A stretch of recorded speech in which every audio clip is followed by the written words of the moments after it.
There's a lot going on in Washington, D.C. the last 48 hours, plus the things that are going on in the States. It's enough to confuse people. Let's try to work through it, and let's focus on the ATF.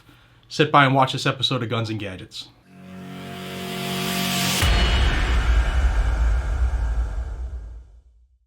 Hey everybody, welcome back to Guns and Gadgets, the premier source for Second Amendment news. A lot, like I said, is going on news-wise. We're going to focus on the Bureau of Alcohol, Tobacco, and Firearms. We'll start with the top, the newest news. I did a live stream moments ago.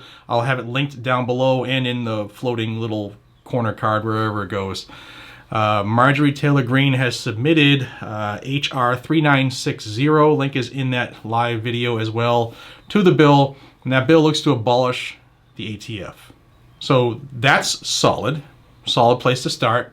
Will it have any legs? I doubt it, but to have the stones to submit it is saying something for Congresswoman Marjorie Taylor Greene. So that's number one. Number two, let's talk about the Biden pick to lead the ATF, David Chipman.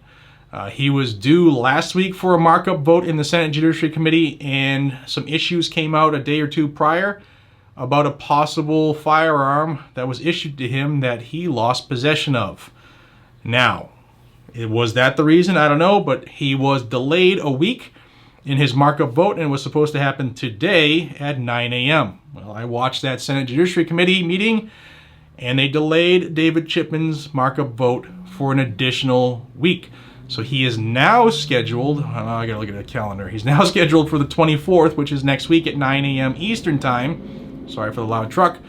So that is when he's now scheduled. Now, I personally hope, I don't know what's going on behind closed doors, but I hope that the amount of people calling combined with the dirt that's being dug up on this cat, don't forget, not only did he potentially lose a firearm that was issued to him while he was an ATF agent, he was at Waco and nothing good came out of Waco. What role he played, I don't know, but he was there and he's lied about it on record about helicopters being shot down by Barrett 50 cals that they'd never even found on the scene. And he was at Ruby Ridge. That alone, if you combine that alone is enough for a no. That alone is enough for a prison time. You combine that with how he has been since he's left the ATF, working for Everytown for gun safety, working for the Giffords Gun Control Group, and working as hard as he has to strip us of our God-given right that is enumerated in the U.S. Constitution. Government does not give us rights, but he's been working and getting very well paid to get AR-15s banned in different states and at the federal level. And the like, magazine bans, 3D printing or 80% lowers, you name it, this cat is against it. However, when they asked him on record what guns he has, that was a personal question and nobody needed to know that. So, he's been delayed again, David Chipman. That could be a very positive thing.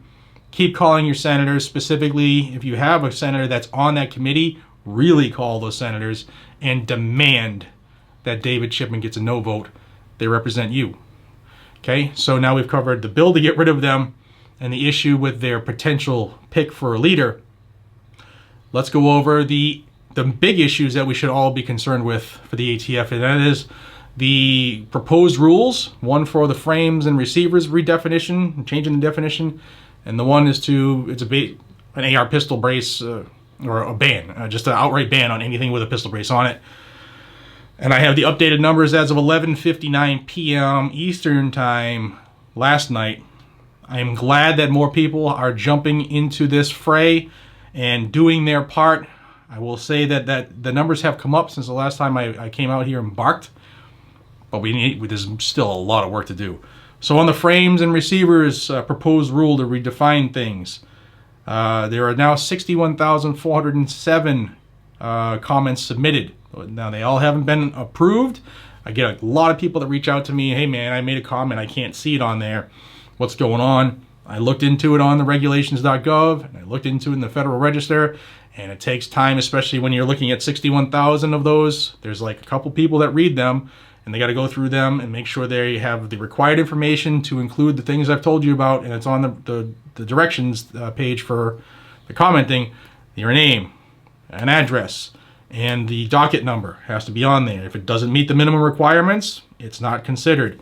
If it's If it's a tirade of what they really should be told, then it doesn't get submitted. So it has to be professional, and it has to have the minimum requirements, and that's what those people do. They read them, take some time to get it done. On the pistol brace issue, I'm really glad we jumped up quite a bit. Again, a lot of work to do. There's 79,047 comments submitted as of 11:59 p.m. last night.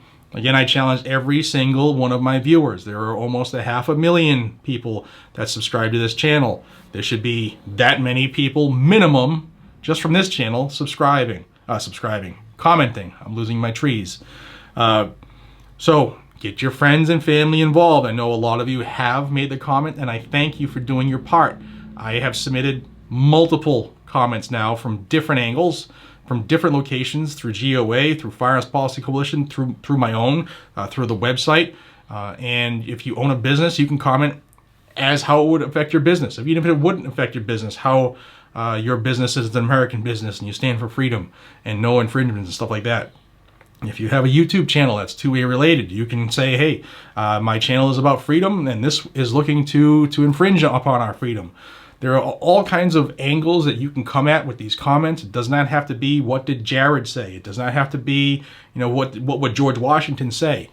The more personal you make it, the better off it is, because it's not a carbon copy. If they get 150,000 comments that all say the same thing because you took them from GOA or FPC or anywhere else, and they all say the same thing except for your name, that doesn't say that there's 150,000 individuals who are really concerned about it. It's just people who went to a website, put in 4 fields, and hit send.